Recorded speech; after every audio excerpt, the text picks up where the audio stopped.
마귀에서 오시는 날을 기다리는 대강절 세 번째 촛불이 켜졌습니다. 예수님은 어둠 가운데 세상의 빛과 사랑으로 오십니다.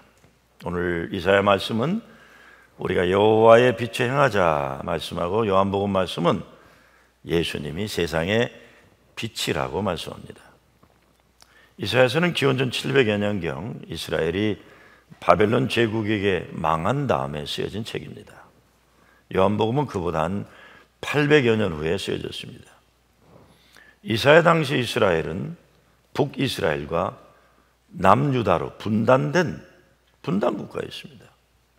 예수님 당신 여러분 잘 아시듯이 로마 제국의 식민지였습니다. 오늘 성경의 말씀은 오랜 어둡고 절망적인 역사의 현실을 살고 있던 이스라엘 백성들에게 하나님이 열어주시는 회복과 소망의 미래를 외치고 있습니다. 이사야서의 배경을 보면 유다와 이스라엘을 둘러싼 국제 정세는 북쪽의 아시리아, 남쪽의 에집트, 동북쪽의 바벨론 강대국으로 포진되어 있는 겁니다. 정치적으로 불안한 거죠. 나라가 분단되고 나서 북이스라엘은 수시로 정변이 일어나 왕이 바뀝니다. 남유다도 정치적으로 안정되지 못했습니다. 사회 질서가 혼돈되었고 불의와 부패가 판을 치던 시대입니다. 그런데 정말 심각한 문제는 그 민족의 지도자들이었습니다. 당시 유다의 지도자들은 민족의 얻은 역사 가운데 일치단결하기는커녕 오히려 친에집트파, 친아시리아파, 친바벨론파 등으로 분열되어 있었습니다.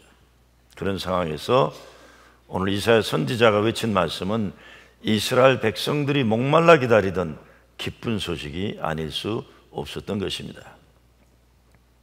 오늘 이사야 2장 4절 말씀을 보면 전쟁의 도구인 칼을 녹여서 농사짓는 쟁기를 만들고 창으로 낫을 만들고 더 이상 나라들이 전쟁 연습을 하지 않는 세상이 온다고 말씀하십니다.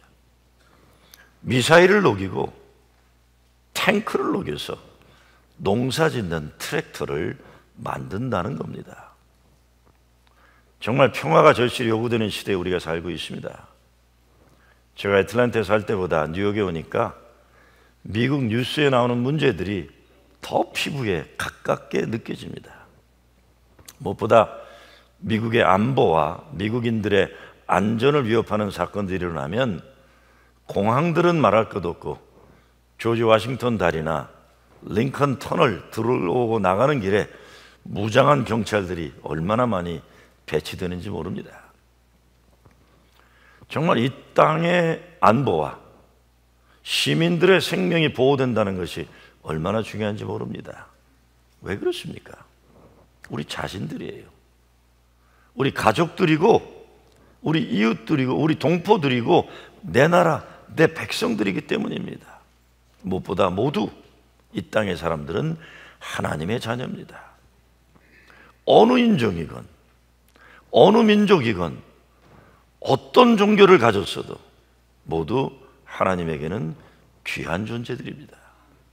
하나님의 손으로 만드셨고 하나님의 숨결이 그들에게 들어가 있기 때문입니다. 그런데 그 어느 때보다 오늘 세계 곳곳에서 전쟁과 분쟁이 끊이지를 않고 있습니다. 이런 오늘 이 시대 역사의 현실에도 이사야 선지자는 오라, 우리가 여호와의 빛에 행하자 외치고 있는 겁니다. 오늘 성경 말씀에서 이사야는 앞으로 하나님이 이루실 미래의 일을 예언합니다. 전쟁이 그치고 평화의 시대가 도래한다는 겁니다. 5절 말씀에서 그래서 지금 하나님의 사람들이 해야 할 일인데 그것은 빛에 행하라. 어둠에 행하지 말고 빛에 행하라. 하나님 새 역사에 일어나는 일이 이사야 2장 2절에 보면 말일에 여호와의 전의 신이 산이 모든 산꼭대기에 굳게 설 것이요 모든 작은 산 위에 뛰어나리니 만방이 그리로 모여들 것이라 라고 되어 있습니다. 여호와의 전은 성전이죠. 오늘날 교회입니다. 산꼭대기에 굳게 서게 될 것이고 만 백성이 만방이 그리로 모여온다. 그러니까 교회가 동네에서 요구를 바가지로 먹고 그러는 게 않고 산꼭대기에 올라서 크게 쓰임받는 날이 온다는 말씀입니다. 저는 여호와의 전이 산꼭대기 위에 굳게 설 것이라는 말씀이 참 좋습니다.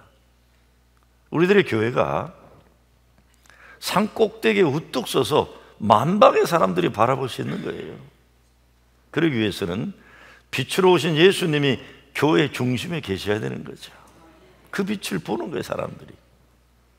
근데 교회들이 산꼭대기에 굳게 서서 하나님 사랑과 예수님 은혜, 성령의 능력을 증거하기 위해 있어야 됩니다. 그런 게 아니라 그렇지 않으면 세상 사람들이 지나가다가 안 쳐다보거나 손가락질하는 거예요. 욕하는 거예요. 두 번째 화평이죠. 예수님의 평화입니다. 텍사스 브라이트 신학교에서 가르치는 여성신학자 강남순 목사가 평화의 과제를 말하면서 포용의 원이 확장될 때 진정한 평화가 올 것이라고 했어요.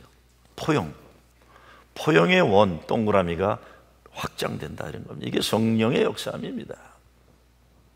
성령이 임하면 예루살렘과 온 유다와 사마리아와 땅끝까지 이르러 예수님의 증인이 되는 역사가 일어납니다. 이거는 사랑의 울타리의 확장입니다. 선교의 목적도 이거죠. 예수님의 말씀, 예수님의 사랑의 울타리가 확장되는 거예요. 좁아지는 게 아니라 여기에 우리 예수 믿는 사람들이 꿈꾸는 하늘의 평화가 있고 세계 평화의 미래가 있다는 겁니다. 우리의 울타리가 자꾸 좁아지고 더 높이 울타리를 쌓는 게 아니라 울타리가 확장돼서 더 많은 사람들을 주님의 사랑의 울타리로 들어올 수 있게 하는 거죠. 그렇기 때문에 교회도 그렇고 예수 믿는 사람들은 사회 분열과 미움을 조장하는 일에 앞장서지는 말아야 됩니다. 한동안 예수 믿는다고 착각하는 부지러운 인간들이 몰삭식한 행동을 많이 했어요. 예를 들어서 요즘은 그런 정도는 안 하더라고요. 불교 사찰 절에 들어가서 십자가를 여기저기 꽂아놓는 거예요. 그리고 지신받기처럼 땅을 밟는다 그래서 여리고성 돌듯이 남의 종교 사찰에 가서 뱅뱅 도는 거예요. 우린 믿음 좋다. 믿음 좋다. 이건 믿음 좋은 게 아닙니다. 무지러운 인간들이죠. 세계의 다른 종교들은 그치고 그치지만 종교 전쟁은 끊이지 않는 거예요. 이거 하나님 기뻐하시는 게 아닙니다. 이걸 무슨 대단한 선교적인 열정으로 착각하는 인간들이 많아요. 근데 요즘은 하도 욕을 먹어서 그렇게까지는 안 하는 것 같아요. 그런데 그렇게 무지러운 인간들이 없어졌는가 하면 지난 수년간은 교계 지도자로 자칭하는 단체장들이 몰상식한 정치 행위를 일삼고 있어요. 정말 도가 지나칠 정도로 권력 잡은 자들에게 아첨하고 시녀 노릇하면서도 부끄러운 줄 모르는 겁니다. 예언자의 사명을 감당하지는 못한다고 해도 적극적으로 악한 권력에 시녀 노릇만큼은 하지 말아야 됩니다. 사회 약자들의 눈물을 닦아주지 못하면 최소한 민망해할 줄 알아야 되고 부끄러워할 줄은 알아야 돼요. 부끄러워할 줄은 알아야 돼요. 제가 작년에 한국에 집회에서 가는데 우리 교회 장로님들이 부탁을 하더라고요. 목사님 제발 광화문망은 가지 마세요. 그래요. 왜? 제가 세월호 거기 또 갔다가 또 뭐 데모할까 봐 가지 말라는 거예요. 그래서 장로님들 그 말을 제가 들을 것 같습니까? 그랬더니 안 듣죠. 저는 안 듣죠. 근데 제가 광화문 세월호 그 기도하는 모임들에 갔다 가슴 아팠던 건 썰렁한 거예요. 사람들이 안 오더라고요. 안 와요. 근데 그때의 교계 지도자라는 인간들은 어떻게라도 청와대에 잘 보이려고 거기에 줄 서려고 정신이 없더라고요. 그래도 한 번쯤은 와서 마음에 들건 마음에 들지 않은 건 눈물 흘리는 자들을 기도라도 해줘야 되는 게 이게 교회입니다. 이게 교회 지도자들이고 그렇지 않은 거예요. 약자들을 더 아프게 하고 우는 자들의 눈물을 더 나게 하는 부끄러운 줄 알아야 되는 거죠. 정말 교회 그러면 안 되는 거죠.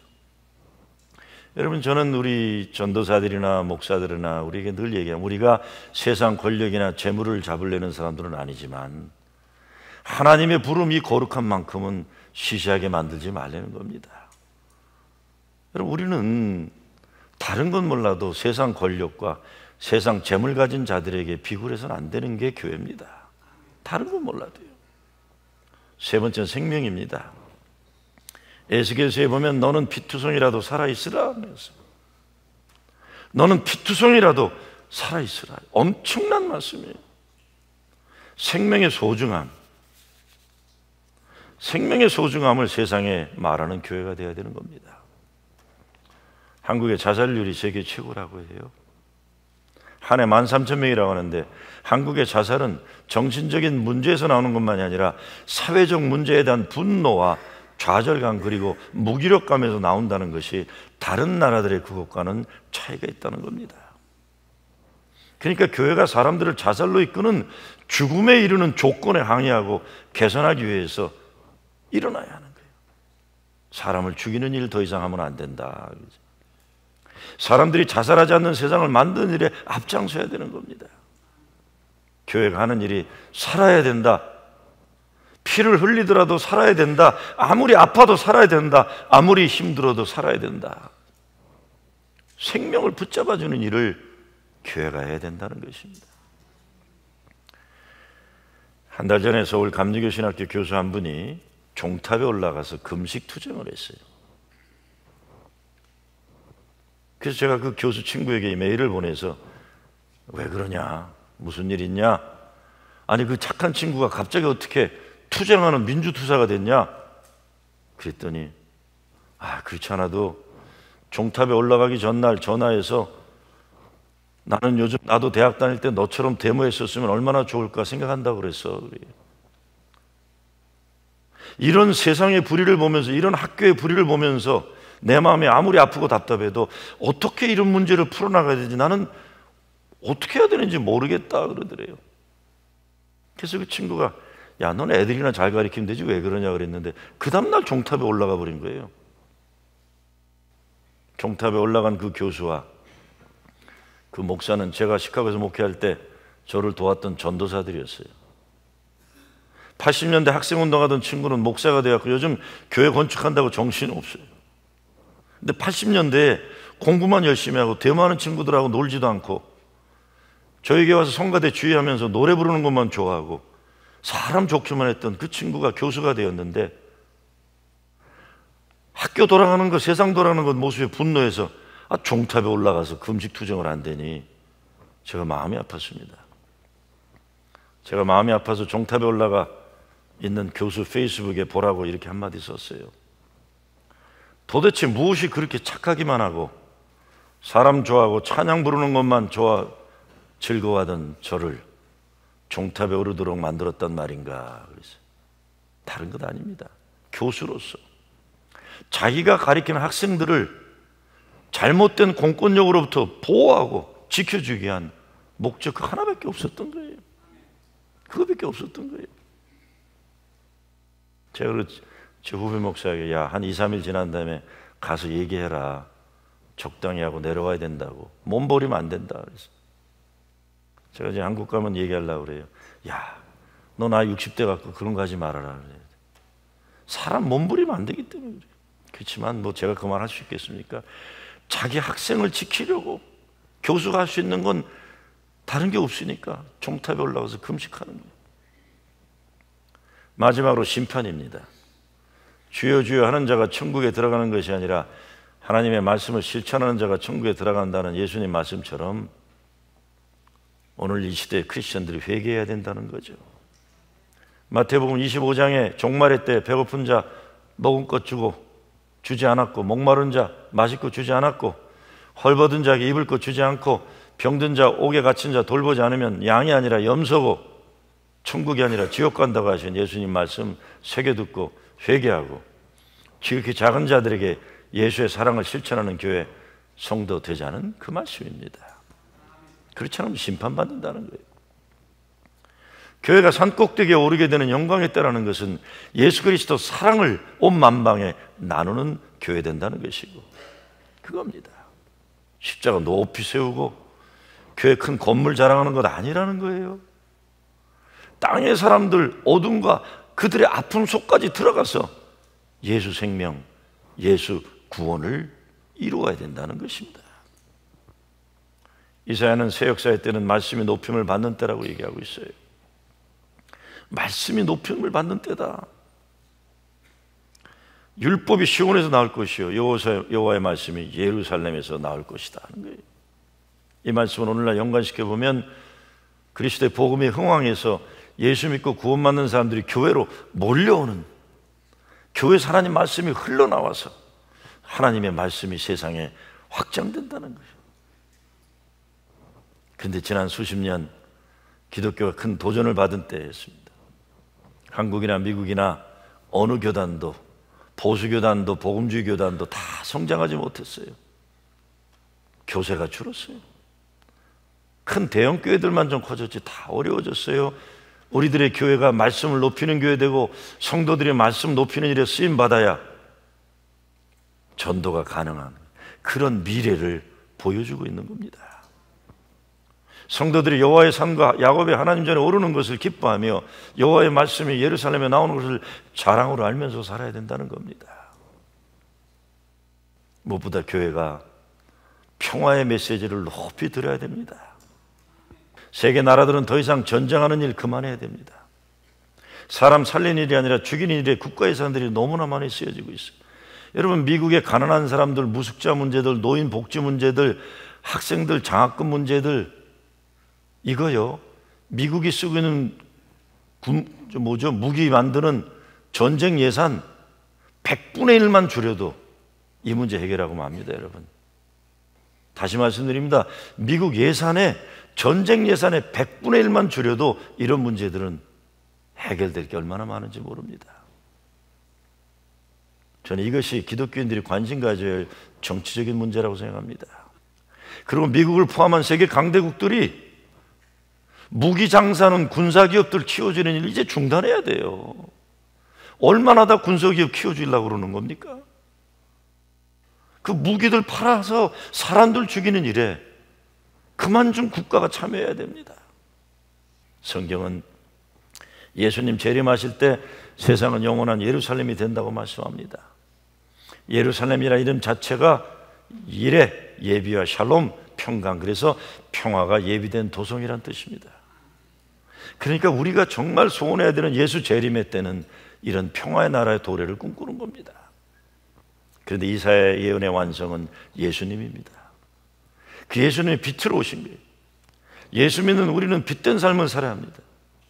요한복음에 보면 어둠을 이길 수 있는 건 오직 빛이라고 증거하고 있어요. 빛이에요. 나는 빛이니 나를 따르는 자는 어둠에 다니지 아니하고 생명의 빛을 얻으리라. 예수님이 바로 세상의 빛입니다. 빛 되시는 예수님이 내 삶 가운데 계셔야 거기에 평화가 있고 생명이 있고 사랑이 있고 소망이 있는 겁니다. 우리 인생의 어둠을 이길 수 있는 것은 오직 빛 되신 예수님이에요.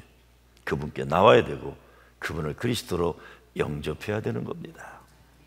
16세기 종교개혁이 한창 일어날 때 장로교 창시자라고 할 수 있는 칼빈이 스위스 제네바를 하나님의 거룩한 도시, The City of God, 하나님의 거룩한 도시를 만들겠다고 야망을 가지게 됩니다. 그가 제네바시를 하나님의 거룩한 도성으로 만들려고 내세운 모토는 어둠 후의 빛이었어요. 예수 그리스도를 통해서 사람들의 마음속에 있는 어둠을 몰아내자. 그래서 그가 내세운 실천 방안은 하나님의 말씀으로 사람들을 무장시켜야 된다는 것이었습니다. 하나님의 말씀을 온전히 듣고 배우고 실천할 때 사람들의 마음속에 있는 어둠이 물러난다고 믿었던 겁니다. 하나님의 말씀을 듣고 배워야 마음이 열리고 그 마음속에 빛이 들어와 어둠을 물리칠 수 있는 겁니다. 예수님은 세상의 빛입니다. 그래서 예수 믿는 우리들은 예수의 빛으로 세상을 밝혀야 하는 빛의 사자들인 겁니다. 여러분은 오늘 성경 말씀을 묵상하다가 깨달음을 얻고 사람은 누구나 다 이 거룩한 불꽃을 속에 담고 있다라고 말합니다. 사람은 누구나 다 이 거룩한 불꽃을 속에 담고 있다. 여러분 자녀들, 여러분 자신들 향해서 얘기해 주는 아들아, 네 속에는 하나님이 담아주신 거룩한 불이 있단다. 모세가 그 불을 붙잡고 민족의 지도자가 됐던 것처럼 아들아, 딸아, 너도 네 속에 감춰진 거룩한 불꽃을 발견하기를 바란다는 거죠. 불꽃이 있다는 거예요. 나에게도 하나님이 거룩한 불꽃을 담아두셨다. 그리고 우리 안에 주님이 담아주신 거룩한 불꽃을 우리도 어둠 가운데 사는 이웃들에게 나눠야 되는 겁니다. 아주 작은 일이지만 어제 새벽기도에 끝나고 우리 중고등부 청년 영업권들 또 우리 어른들 함께 무숙자들이 겨울을 보다 따뜻하게 지낼 수 있도록 양말, 모자, 마우라, 장갑 1000개를 예쁘게 싸서 크리스마스 리본까지 하고 그 속에 직접 쓴 걸 프린트한 요한복음 3장 16절 말씀을 집어넣었어요. 참 이쁘게 만들었어요. 1000개를 만들어서 가지고 나갔는데 오후에 보니까 저는 다 돌리고 간 줄 알았더니 몇 개 못 돌렸대요.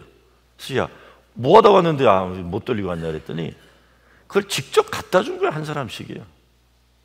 기세가 효율적이진 않았지만 주님의 사랑을 나누는 데는 참 효과적이었다 생각했어요. 그래갖고 어느 세월에 그걸 나누겠냐, 한 사람 한 사람 만나가지고 그 선물을 준 거예요. 거룩한 불꽃의 역할을 감당한 거죠. 작아도 그 역할을 하면 하나님이 그 불을 들어 쏘시는 거죠. 요한에서 내가 이런 말을 했습니다. 다른 사람을 죄로부터 구원받게 하는 사람은 하늘의 창공처럼 빛날 것이요, 그 사람이 잃어버린 하나님의 형상을 회복시켜주는 사람은 하늘의 별처럼 빛날 것이다. 예수님은 사랑을 나눌 때 여러분이 그리스도의 사랑으로 나누는 그 말 한마디가 그 사람의 어두운 죄를 용서받고 구원에 이르게 하는 것이고 잃어버린 하나님의 형상을 회복하도록 돕는 것입니다. 10년 가운데 감춰져 있던 거룩한 불꽃을 다시 발견하도록 도와주는 것이죠. 얼마 전에 어느 미국 목사님이 보내준 글을 읽다가 제 마음이 아팠던 일이 있습니다. 그분이 이제 은퇴를 하시고 전도의 소명을 가지고 어디를 가나 이렇게 보다가 외로운 사람이 있으면 찾아가서 그 사람에게 예수님의 전하는 그런 사람인데, 어느 날 바닷가에 나가 있는데 벤치에 어느 중년 남자가 혼자 앉아 있더랍니다. 보니까 너무 외로워 보여서 조심조심 옆에 가서 말을 걸었더니 대화가 시작됐습니다. 교회 다니냐고 물었더니 옛날에 부인이 살아있을 때까지 다녔다고 하더랍니다. 그 사람이 젊었을 때 동네에 큰 교회가 있어서 관심 가지고 갔더니 교인들이 반겨주고 성역 공부도 하고 또 소그룹 모임도 하고 열심히 신나게 신앙생활 잘하려고 하던 중인데 갑자기 아내가 암에 걸린 거예요.